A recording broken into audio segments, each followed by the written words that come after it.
자, 오늘은 이제 우리 에스겔서 47장 1절에서 12절 하나님 말씀 같이 읽도록 하겠습니다. 한 절씩 교독하겠습니다. 그가 나를 데리고 성전문에 이르시니 성전의 앞면이 동쪽을 향하였는데 그 문지방 밑에서 물이 나와 동쪽으로 흐르다가 성전 오른쪽 제단 남쪽으로 흘러내리더라. 그가 또 나를 데리고 북문으로 나아가서 바깥길로 꺾여 동쪽을 향한 바깥문에 이르시기로 본즉 물이 그 오른쪽에서 스며 나오더라. 그 사람이 손에 줄을 잡고 동쪽으로 나아가며 천척을 측량한 후에 내게 그 물을 건너게 하시니 물이 발목에 오르더니 다시 천척을 측량하고 내게 물을 건너게 하시니 물이 무릎에 오르고 다시 천척을 측량하고 내게 물을 건너게 하시니 물이 허리에 오르고 다시 천척을 측량하시니 물이 내가 건너지 못할 강이 된지라. 그 물이 가득하여 헤엄칠 만한 물이요 사람이 능히 건너지 못할 강이더라. 그가 내게 이르시되 인자야 내가 이것을 보았느냐 하시고 나를 인도하여 강가로 돌아가게 하시기로. 내가 돌아가니 강 좌우편에 나무가 심이 많더라. 그가 내게 이르시되 이 물이 동쪽으로 향하여 흘러 아라바로 내려가서 바다에 이르리니 이 흘러내리는 물로 그 바다의 물이 되살아나리라. 이 강물이 흐르는 곳마다 번성하는 모든 생물이 살고 또 고기가 심이 많으리니 이 물이 흘러 들어가므로 바닷물이 되살아나겠고 이 강이 흐르는 각처에 모든 것이 살 것이며 또 이 강가에 어부가 설 것이니 엔게디에서부터 에네글락임까지 그물 치는 곳이 될 것이라. 그 고기가 각기 종류를 따라 큰 바다의 고기같이 심이 많으려니와 그 진펄과 갯펄은 되살아나지 못하고 소금 땅이 될 것이며 강 좌우 가에는 각종 먹을 과실나무가 자라서 그 잎이 시들지 아니하며 열매가 끊이지 아니하고 달마다 새 열매를 맺으리니 그 물이 성소를 통하여 나옴이라. 그 열매는 먹을 만하고 그 잎사귀는 약재료가 되리라. 아멘. 자, 오늘 본문은 제가 지난 새벽 기도회 때도 말씀을 한번 전했는데요. 오늘이 두 번째가 되겠고 다음 주일에 한 번 더 전하도록 해서 이번 에스겔서 47장 1절 12절 말씀을 완결하도록 하겠습니다. 자, 오늘 본문은 1절에서 5절까지는 성소에서 시작된 물이 강을 이루어 흘러가는 것을 묘사했고, 그리고 6절에서 12절은 그렇게 만들어진 강을 통해 어떻게 하나님의 회복의 역사가 나타나는지를 보여주고 있습니다. 저는 오늘 이 주일 말씀을 통해서 여러분의 삶에 바로 이 새로운 생명의 강이 흐르시게 되기를 주님의 이름으로 축복합니다.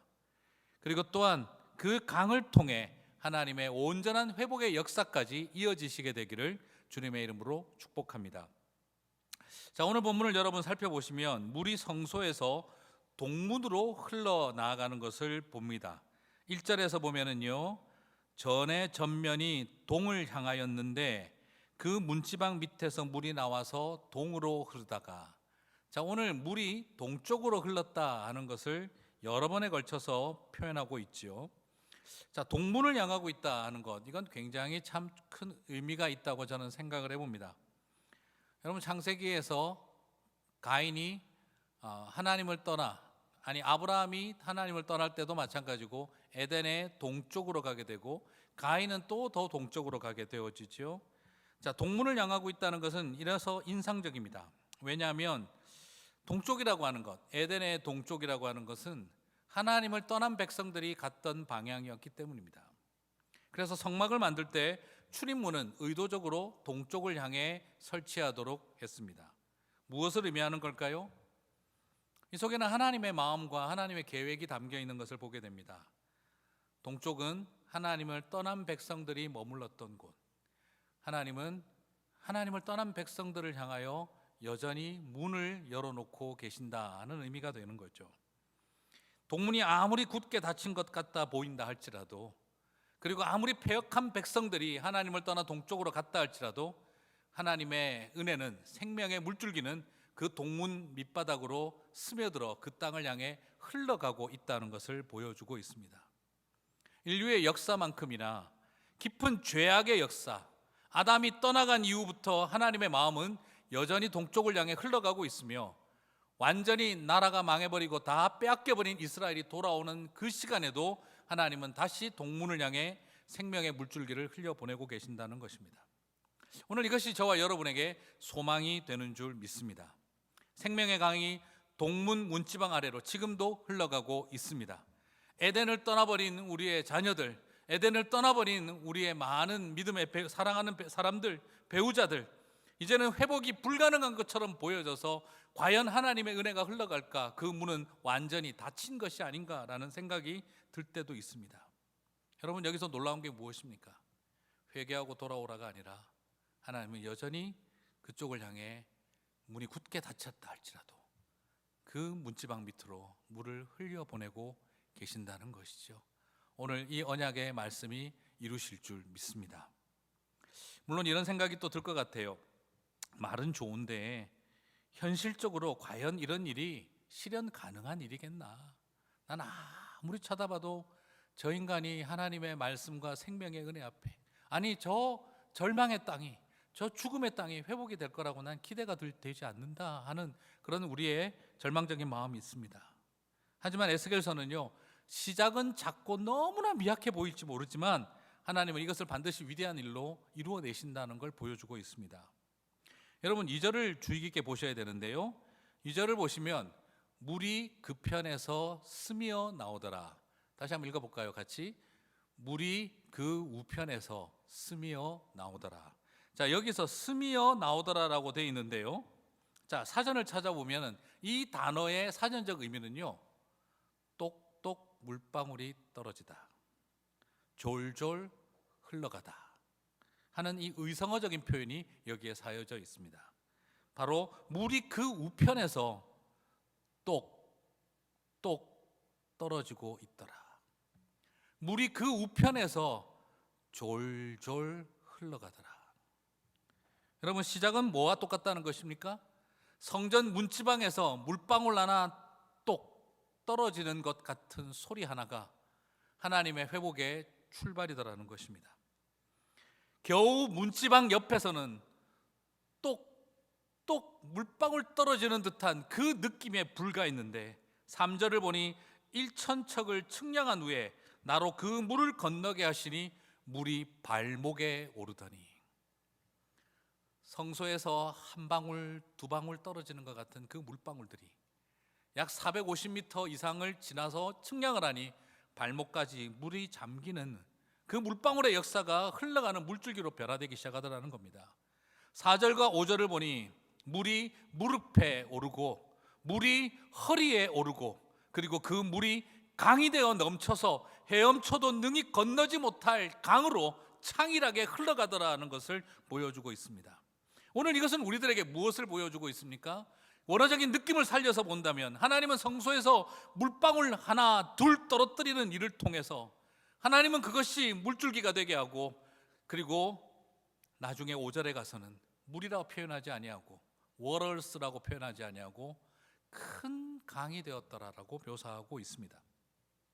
물방울들이 떨어져서 건너지 못할 강이 되게 만들어 가시는 하나님, 지금 저와 여러분에게 어쩌면 물방울 같은, 이제 겨우 물방울 하나 떨어지는 것 같은 그런 느낌밖에 들리지 않는 시작에서 하나님은 기필코 창일한 강이 흘러가게 하실 하나님이신 것을 오늘 저와 여러분에게 약속하고 계신 것입니다. 사랑하는 성도 여러분, 물방울이 시작되어져서 생명의 강이 될지어다, 이것을 믿으시는 저와 여러분이 되시기를 주님의 이름으로 축복합니다. 그렇습니다. 오늘 더더구나 이 성소에서 동쪽으로 아라바까지 물이 흘러간다고 했는데요, 이 아라바까지 흘러가는 경로가 어떤 곳이냐? 우리가 소위 말하는 완전히 말라버린 광야길을 말합니다.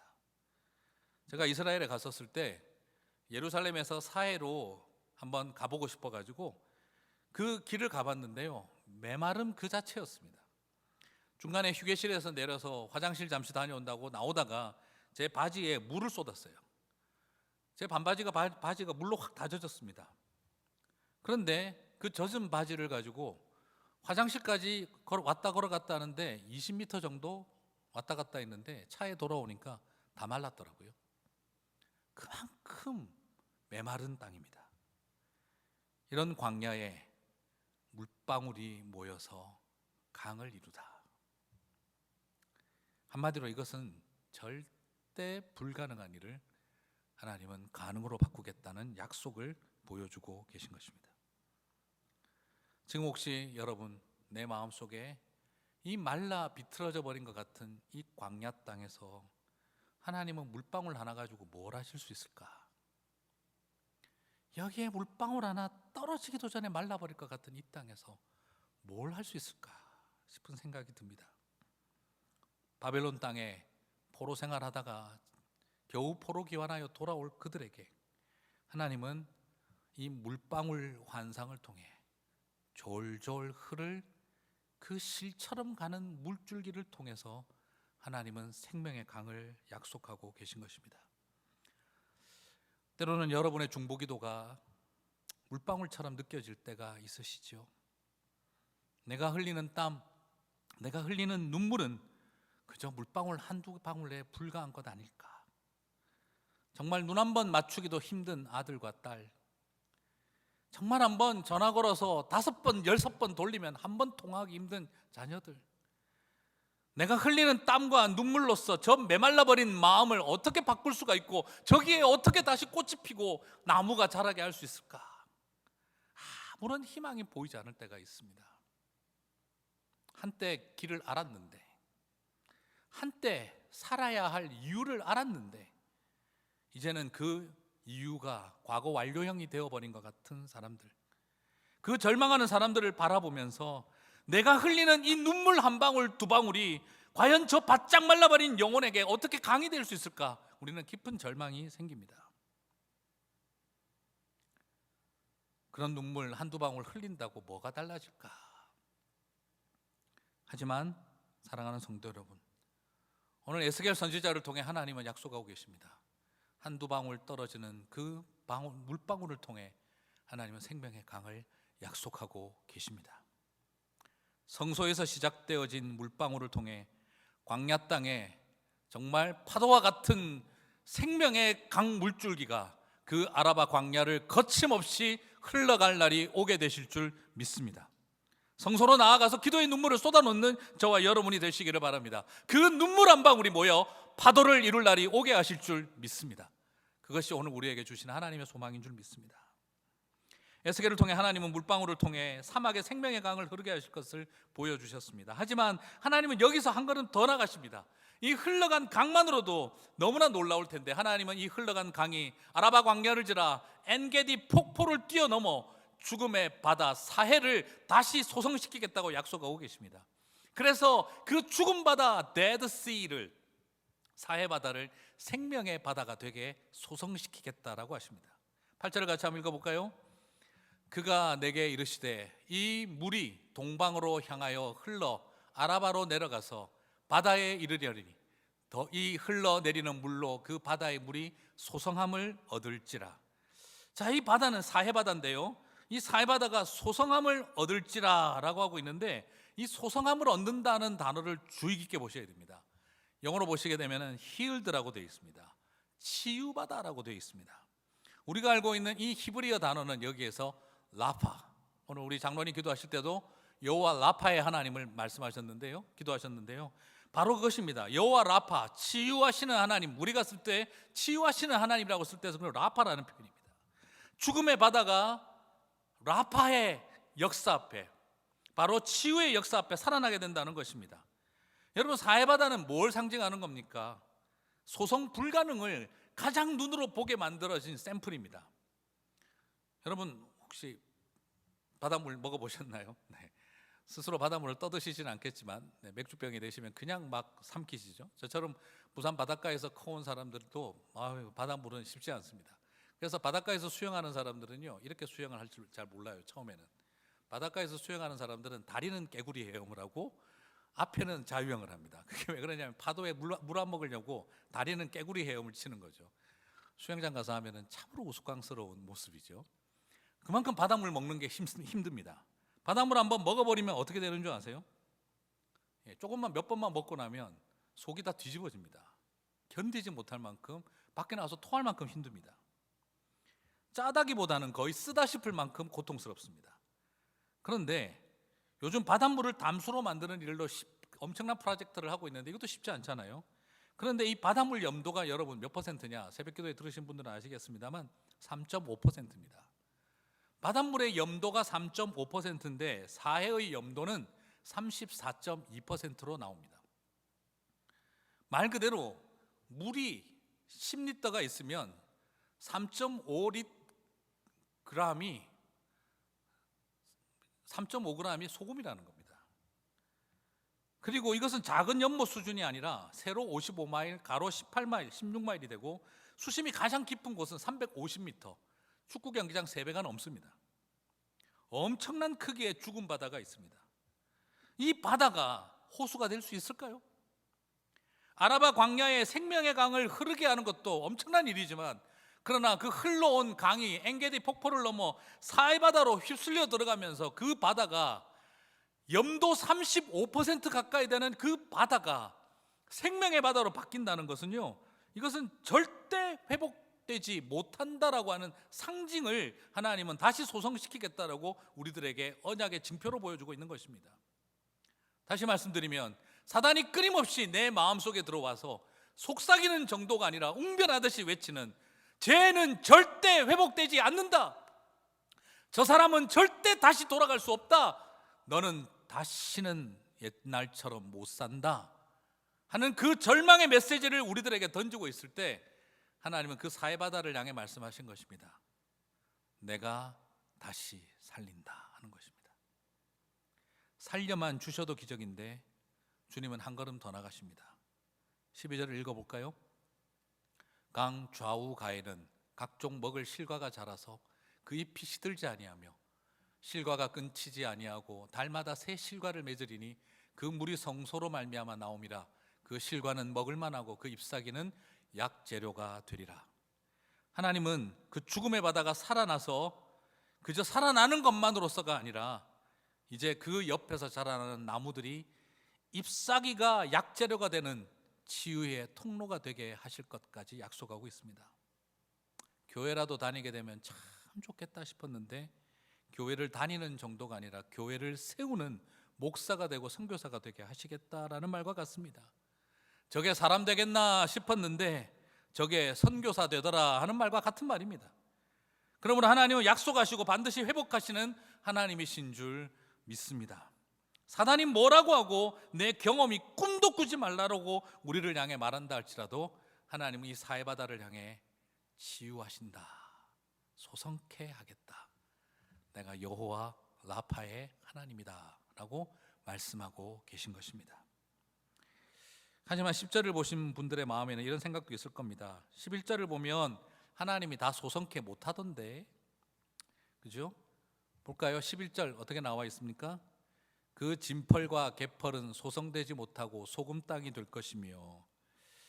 네, 이게 한글 번역과 또 이 원어와 영어 번역이 조금씩 차이가 있는데요, 이 느낌은 어떻습니까? 그 진펄과 개펄은 소성되지 못하고 소금 땅이 될 것이며. 다시 말씀드리면 어떤 것은 치유와 회복이 전혀 역사하지 않는 땅이 있는 것처럼 보여줍니다. 이걸 그냥 보면 어떻습니까? 아이고야, 맞다, 내 아들은 개뻘이다, 그래 내 남편은 진펄이었다, 뻘이네 뻘, 내 비즈니스는 뻘이네, 내 인생은 뻘이다 뻘, 이런 생각이 들 수도 있습니다. 하지만 오늘 이 본문은요, 하나님이 치유하지 못한다라는 개념을 말하고 있지 않습니다. 번역을 소성되지 못하고가 아니고 소성되지 않았고로 보는 게 더 맞습니다. 이건 할 수 있다 없다는 했다 못한다의 개념이 아닙니다. 안 하셨을 뿐입니다. 자, 이것은 무슨 뜻이냐 그러면, 소금은 여러분 죽음의 바다를 만들 수도 있지만 사실 소금은 생명입니다. 사막 땅에 소금 없으면 죽습니다. 메마른 땅에 소금은 생명 유지하는 도구이기도 합니다. 오늘 이 번역은요, 영어 번역이 좀 더 잘 되어 있는데요, 같이 한번 보실까요? Its swamps and the marshes cannot become입니다. will not become fresh. They are to be left for salt라고 되어 있어요. 이것은 하나님이 이 진펄과 개펄은 소성치 못한 것이 아니라 소성하지 않았다는 거예요. 하지 않을 것이라는 거예요. 이유는 they are to be left for salt. 소금을 위해 남겨졌기 때문이다라는 것입니다. 자, 이 말은 뭘 말하는 겁니까? 하나님이 실패했다, 하나님이 무능하다, 하나님이 소성시키지 못하고 구원하지 못하는 것들이 있다는 것을 말하는 의도가 아니라, 하나님은 사람들에게 필요한 소금은 일부러 만들기 위해서 남겨두셨다라는 개념을 여기에 두고 있다는 것이죠. 실수해서 소성하지 못하는 것이 아닙니다. 못하시는 것이 아니라 안 하셨을 뿐입니다. 능력이 안 되어서 어떤 인간은 갯벌같이 남겨두는 것을 말하는 게 아닙니다. 어떤 나라와 민족은 하나님이 뻘처럼 포기하신 것을 말하는 게 아닙니다. 하나님은 35% 염도의 사해바다를 담수가 되게 하시는 분이십니다. 일부는 그냥 두셔서 사람들에게 여전히 필요한 소금이 되게 하시겠다는 것입니다.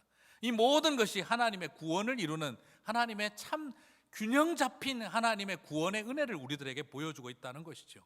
그러므로 저는 여러분에게 부탁드리고 싶습니다. 하나님이 하실 일을 신뢰하고 소망하시기를 바랍니다.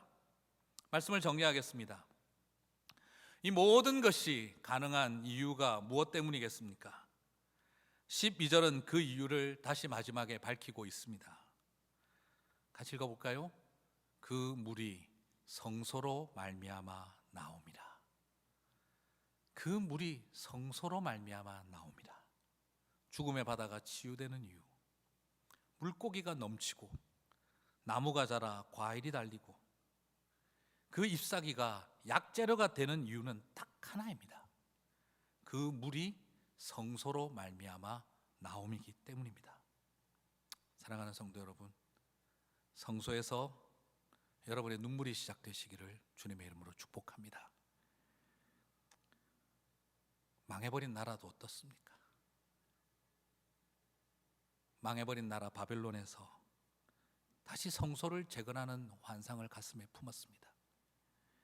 그리고 그 성소에서 다시 눈물이 떨어지기 시작한다면, 그 눈물 한 방울 한 방울이 떨어져서 흘러내리기만 시작한다면, 아라바 광야에 생명의 강이 흐르고 그리고 사해바다에 생명의 바다가 회복될 줄 믿습니다.